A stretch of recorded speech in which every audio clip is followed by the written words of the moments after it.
They say history is written by the victors. But more often it's written by whoever picks up the pen.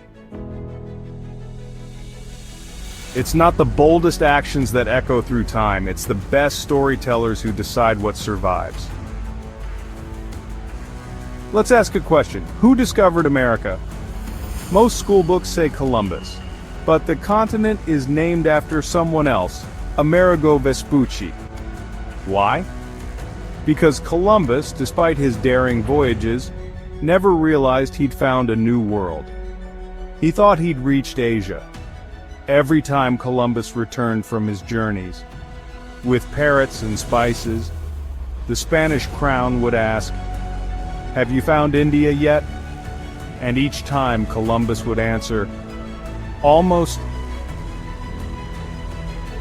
Vespucci, on the other hand, understood what they'd found, a new continent.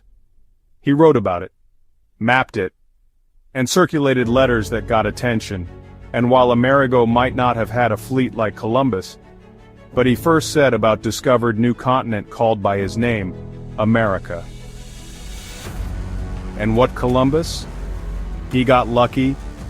His son wrote his biography defending his legacy and demanding recognition. Without that book, we might barely remember the man at all. The past isn't a museum of facts, it's a theater of narratives. And every character needs a narrator. History doesn't just reward the first or the bravest. It rewards the one who had a witness with a pen.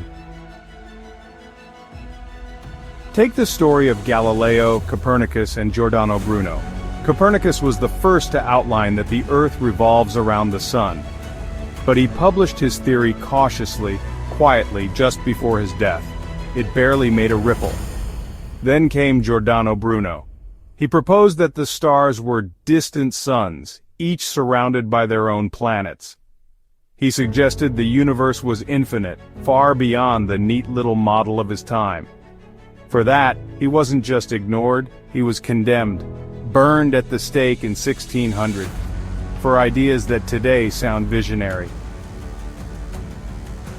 But unlike Galileo, Bruno had no powerful allies, no loyal chroniclers, no students to carry his flame. For centuries, he was a historical footnote, a warning, not a hero. Only recently has his legacy been re-examined, revalued, reclaimed. Today everyone knows Galileo, but Copernicus and Giordano Bruno, mostly this name's in a footnote. So ask yourself, how many brilliant minds like Giordano Bruno were forgotten by history, simply because no one was there to tell their story? You could be the greatest mind of your time, but if no one writes your story, you're a whisper lost in the wind. You could lead revolutions, discover planets, save thousands, but if no one records it, what remains? Winston Churchill once said, "History will be kind to me, for I intend to write it." And he did. Literally.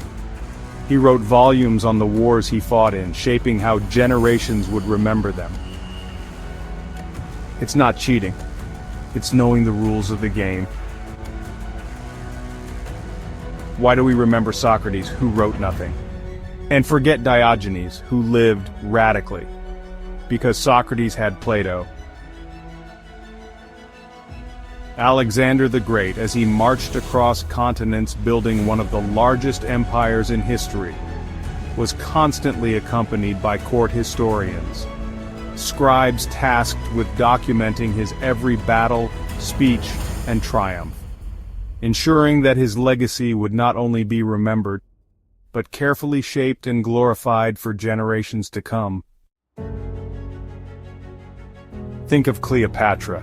We know her not through Egyptian records, but through Roman eyes, through Shakespeare's quill, through Hollywood's lens. What we remember is not her reality, but her reputation, carefully crafted through centuries of retelling. Even Genghis Khan, feared and brutal, became a legend because scribes followed him, recording every conquest. In every case, it wasn't just the deed, it was the documentation. In the end, the past isn't just made of what happened. It's made of what we choose to remember.